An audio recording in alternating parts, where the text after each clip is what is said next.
நீங்கள் பார்த்துக் கொண்டிருப்பது உங்கள் விஜய்.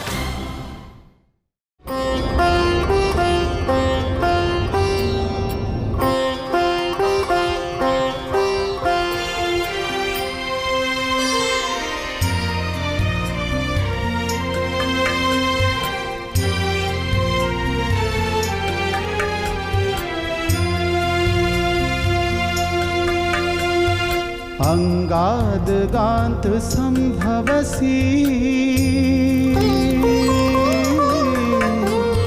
हृदयादधि जायसे आत्मा वे पुत्र नामासि सहजीव शरदशतम्.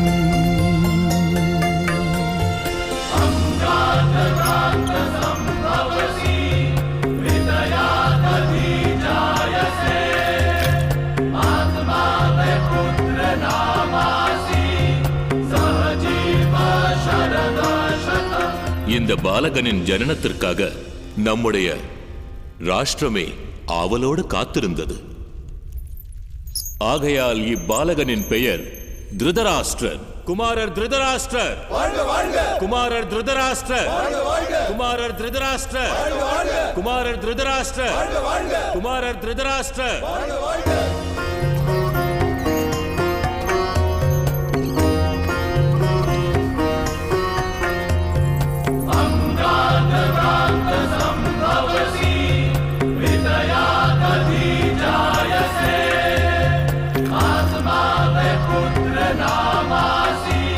ஸ்வர்ணத்தின் பிரகாசத்தையும் வெள்ளை வண்ண புஷ்பத்தின் நிறத்தையும் பெற்றவர் இவர். பாண்டு, அதாவது இவரிலிருந்து வெள்ளை ஒளி பரவத் துவங்கும். ராஜ்யத்திற்கு ஒளியை வழங்குவதால் இப்பாலகனின் பெயர் பாண்டுவாகும். குமாரர் பாண்டு, குமாரர் பாண்டு, குமாரர் பாண்டு.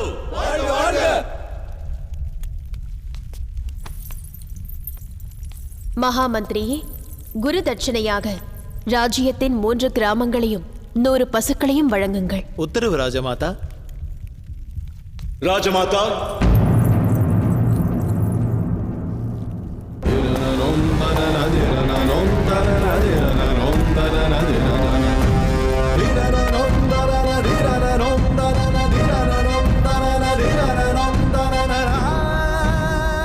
இச்சடங்கு நிறைவு பெறவில்லை.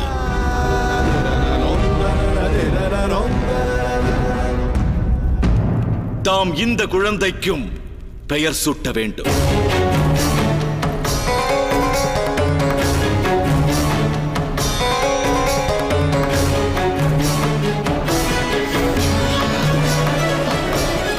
ஆனால் அது தாசியின் குழந்தை.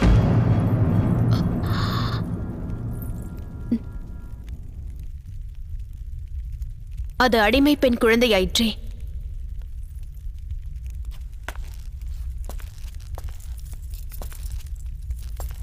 ஈன்றவள் தாழ்ச்சியாக இருக்கலாம், ஆனால் ஈன்றவன் குருவின் குலத்தைச் சேர்ந்தவனாயிற்றே. 3ஆவதாய் பிறந்ததால் இவன் இளவரசுகளின் இளையோனாவா.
இந்த பாலகனுக்கு என்ன பெயர் சூட்டலாம் ஆச்சாரியரே? குமாரர் திருதராஷ்டிரர் சௌகரியங்களின் உறைவிடமாவார். குமாரர் பாண்டு துணிவின் பிறப்பிடமாவார். ராஜ்யத்தை நல்முறையில் நிர்வகிக்க வித்யை அவசியமாகிறது. வித்யையின் இருப்பிடமான இவர் பெயர் விதுரனாகும். இக்குழந்தை கல்வி அனைத்தையும் கரைத்துக் குடிக்கும். இளவரசர் விதுர, இளவரசர் விதுர, இளவரசர் விதுர, இளவரசர் விதுர, இளவரசர் விதுர, இளவரசர் விதுர.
நீங்கள் பார்த்துக் கொண்டிருப்பது உங்கள் விஜய்.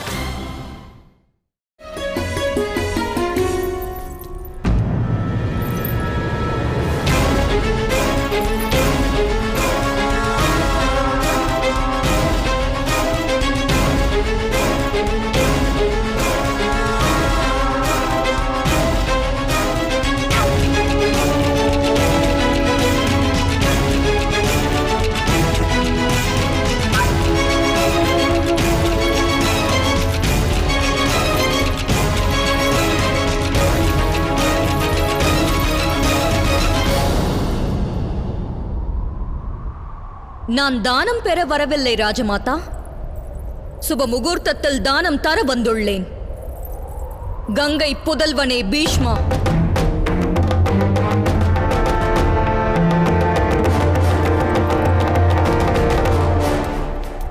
விவாகமா இல்லை மரணமா? இதில் நீ எதை ஸ்வீகரிப்பாய் என்று கூறு.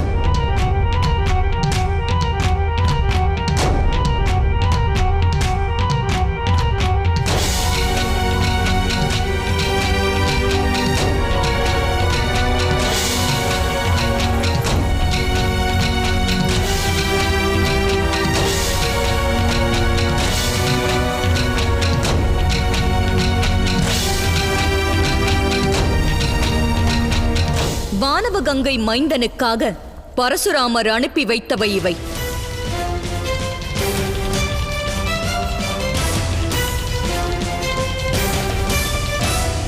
உனது எண்ணம் என்னவென்று அறியலாமா அம்பையே? இப்போதும் உன்னை வரவேற்க யாம் காத்திருக்கிறோம். நிலாவாகி எம் வம்சத்தில் உலாவா.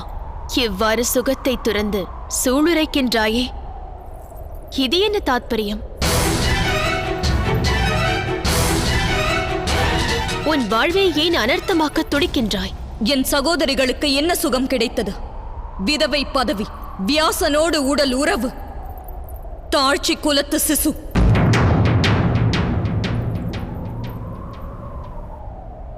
சுகம் என்பது இவ்விடம் இல்லை. வரவிருக்கும் சுகத்தை எதிர்நோக்கி காத்திருக்கின்றேன். பீஷ்மன் தலை குனியும், என் தலை உயரும். அந்த சுக அனுபவத்தை அடைய அனுதினமும் மாவலோடு காத்திருக்கின்றேன்.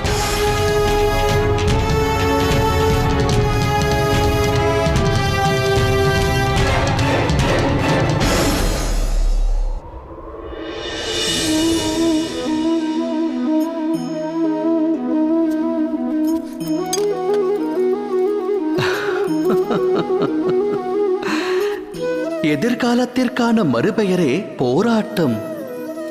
இன்று மனதில் தோன்றும் ஆசை நிறைவேறவில்லை என்றால் இதயம் அது எப்போது கிடைக்கும் என்று போராடும். கனவு என்று நனவாகும் என்று மனம் சதுராடத் துவங்கும். எனினும் வாழ்வானது எதிர்காலத்திற்கும் உரியதல்ல, இறந்த காலத்திற்கும் சொந்தமல்ல. வாழ்வென்பது வாழும் நேரத்திற்கே சொந்தம். அதாவது நிகழ்காலத்தின் அனுபவம்தான் வாழ்வின் அனுபவம். மனித இனம் இதை அறிந்திருந்தும் சத்தியத்தை ஏற்க மனம் மறுக்கிறது. ஒன்று முடிந்தவை பற்றி எண்ணி மனிதன் மனம் நோகிறான், இல்லை இனி நடக்கவிருக்கும் எதிர்காலம் குறித்தெண்ணி மனம் வேகிறான். இறுதியில் வாழ்வை தொலைக்கிறான். ஒன்றை உணர்ந்தால் நன்மை விளையும். நடக்கவிருப்பதை கணிக்க இயலாது, நடக்கப் போவதை உருவாக்கவும் முடியாது. நடப்பதனைத்தும் இனிமையானதென்று மகிழ்ச்சி கொண்ட மனதோடு வாழ்ந்து வருங்காலத்தை எதிர்கொள்ளலாம். நிகழ்வது முன்னரே நமக்கு தெரிந்தால் பின் வாழ்வில் சுவாரஸ்யம் ஏது? சிந்தித்து செயலாற்றுங்கள்.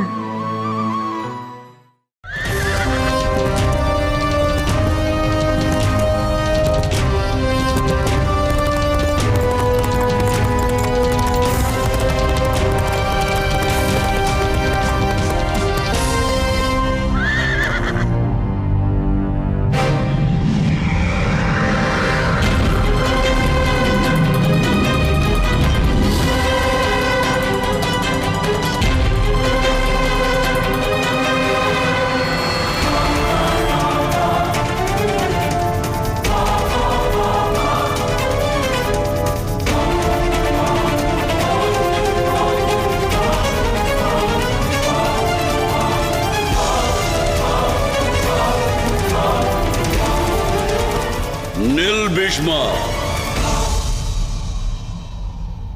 தம் பாதங்களைப் பற்றி ஆசி பெற வந்தேன் குருவே.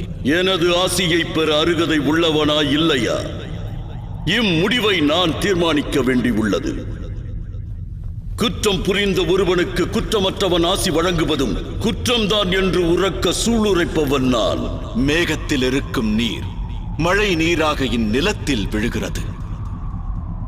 பின் நதி நீராக கடலைச் சேர கரை புரண்டோடுகிறது. அதுபோலவே இந்த பீஷ்மனது வாழ்வின் தத்துவம் என்றும் தம் பாதங்களை சரணடைவது. ஆசையனும் பேராசை கொண்டு தம் பாதங்களை பற்ற எண்ணவில்லை. என்னை குற்றம் புரிந்தவன் என்றீர்கள். என்னை பற்றிய சந்தேகம் தம் மனதை பற்றிவிட்டது. அதுவே நான் செய்த குற்றம். அஸ்தினாபுரத்தை என் தோளில் சுமந்திருக்காவிடில் இப்போதே எனது இந்த உடல் அஸ்தியாகி இருக்கும். என் மனதில் உன்னை பற்றிய சந்தேகம் பற்றிக் கொண்டது என நான் உரைக்கவில்லை. ஆனால் இம்மனம் வேண்டுவதை நிறைவேற்ற வேண்டுமெனில் உன்னை நான் பரீட்சிக்க வேண்டும். என்னோடு யுத்தம் புரி பீஷ்மா. நீ வாழ்ந்து கொண்டிருப்பது தர்ம பூமி என்றால், நீதி வழுவாமல் நீ இன்னமும் ஆள்கிறாய் என்றால், நீ நிச்சயம் குருவிடம் தோற்க மாட்டாய் பீஷ்மா.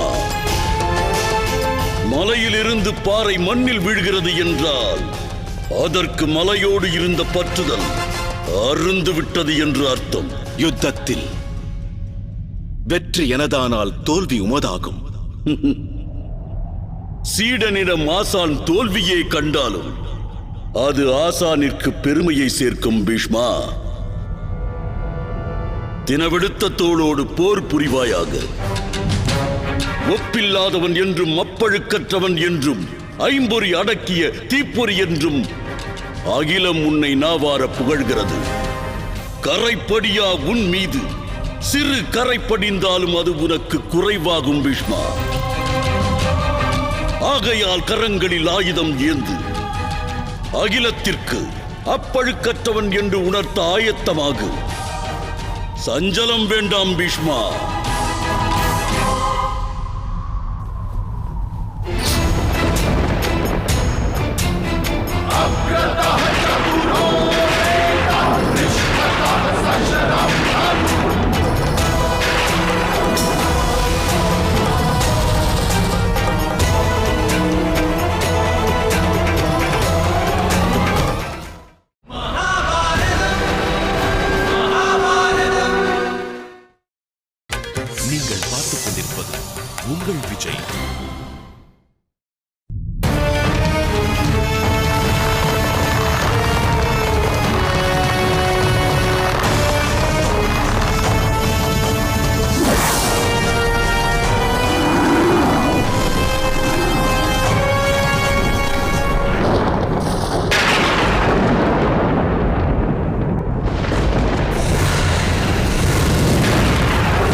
பணிகிறேன் குருவே.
நீ ஒரு வீரன் அல்ல, கோழையாக மாறிவிட்டாய் பீஷ்மா. எனது குருவை எதிர்த்து என்னால் தாக்க இயலாது. இது குருவின் ஆணையை மீறுவதற்கு இணையாகும். கலைகளை பயில்வித்த குருவிடம் உனக்கு மரியாதை இருந்தால் இவ்வாறு நடப்பாயா? அவருடைய உத்தரவை உதாசீனம் செய்வாயா? சீடனுக்கு குரு உச்சமாவார். என்னை நீ துச்சமாக மதித்தாயோ என்று எண்ணுகிறேன். இதுகாலம் நீ குரு மீது கொண்டிருந்த பக்தியை மறந்து விட்டாயா? நீ என்னை தாக்கினால் ஒருவேளை உனது குரு தோற்பான் என்ற அச்சமா? இழக்கவில்லை பலம், எனில் இன்னமும் உள்ளது சினம் கொண்ட குணம்.